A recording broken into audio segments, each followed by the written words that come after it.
Bonjour tout le monde et bienvenue dans cette nouvelle vidéo. Alors pour ceux qui nous suivent déjà depuis un petit moment, cette vidéo fait suite à la vidéo numéro 3 sur la gestion de base. Pour être plus précis, cette vidéo se pose dans la continuité de la première vidéo qui parlait de la constitution d'une entreprise. Alors ici on va partir du postulat que Barracuda Apps vient juste d'être créé et nous allons continuer dans son évolution. Nous louons donc des bureaux à Louvain-la-Neuve auprès de l'entreprise Regus dont je vous ai parlé dans la vidéo précédente et débloquons notre compte en banque. Attention, quelques problèmes à ce niveau-là. Donc, comme je vous le disais dans la toute première vidéo, j'ai dû bloquer 12 400 € auprès d'une banque pour pouvoir lancer l'entreprise.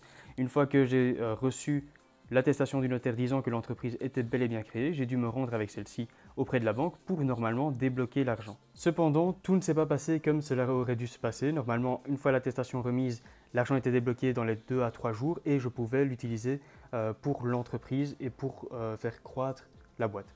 Cependant, étant donné que j'avais un compte personnel auprès de cette banque, compte personnel que j'ai ouvert il y a de cela 6 ans, eh bien, ma signature a changé et ne correspondait plus à la signature que j'ai donnée avec le document remis par le notaire. La banque ne m'a recontacté que 3 semaines plus tard pour me signifier que c'était ce problème-là en fait qui bloquait l'argent de l'entreprise. J'ai été un petit peu déçu étant donné que je m'étais rendu à plusieurs reprises en agence pour savoir de quoi il en ressortait. Soit environ un mois après avoir officiellement lancé l'entreprise, j'ai enfin pu utiliser l'argent que j'avais déposé sur le compte pour lancer véritablement l'activité de l'entreprise. Il m'a donc fallu pour cela engager des gens et pour engager des gens, il m'a fallu choisir un secrétariat social. En ce qui concerne le choix du secrétariat social avec lequel vous allez collaborer pour payer vos charges sociales, charges patronales et ainsi de suite, je n'ai pas de conseils à vous donner si ce n'est d'écouter les gens avec qui vous allez collaborer, avec qui vous allez travailler. Pour ma part, j'ai écouté mon comptable qui m'a conseillé d'aller chez Partena, étant donné qu'il était déjà en collaboration avec eux.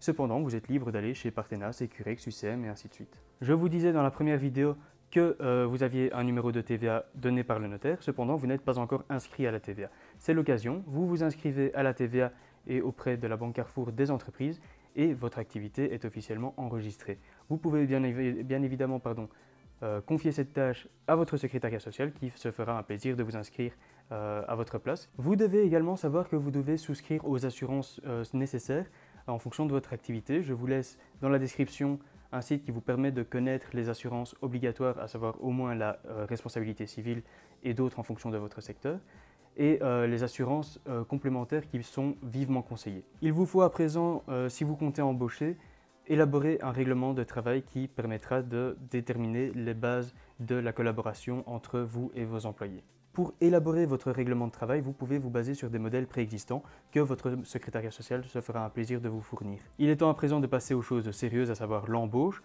Pour pouvoir embaucher, il faut publier des offres d'emploi.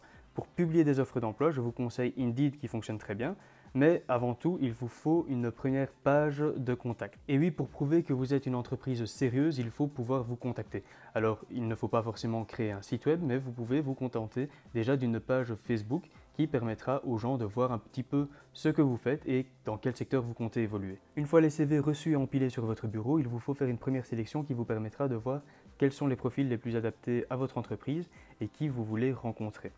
Pour la rencontre, je vous conseille de passer beaucoup de temps avec eux pour pouvoir discuter, échanger. Je vous rappelle que vous n'êtes pas en train de créer une grosse entreprise, vous êtes en train de lancer une start-up et une start-up se base sur une relation de confiance entre partenaires. Pour ma part, dans le cadre de Barracuda Apps, j'ai décidé d'accorder énormément d'importance à cette étape et j'ai passé près d'une heure avec chacun pour pouvoir discuter et échanger et voir un petit peu les motivations profondes de leur engagement. Les profils sont désormais sélectionnés, les contrats sont signés et il est temps désormais de se mettre au travail. Première étape, créer un site web, pas forcément un site web fourni, mais au moins une landing page, un site vitrine qui va permettre aux gens de voir un petit peu ce que fait votre entreprise. Deuxième étape et non des moindres, préparer les bases de votre marketing, à savoir vous inscrire sur les réseaux, lancer votre boîte sur les réseaux, à savoir Facebook, Twitter, Instagram. Pour ma part, j'ai lancé ma boîte sur les 2 derniers réseaux un petit peu après, pour des raisons personnelles, mais je me suis lancé également dans une chaîne YouTube que vous avez l'occasion de visionner.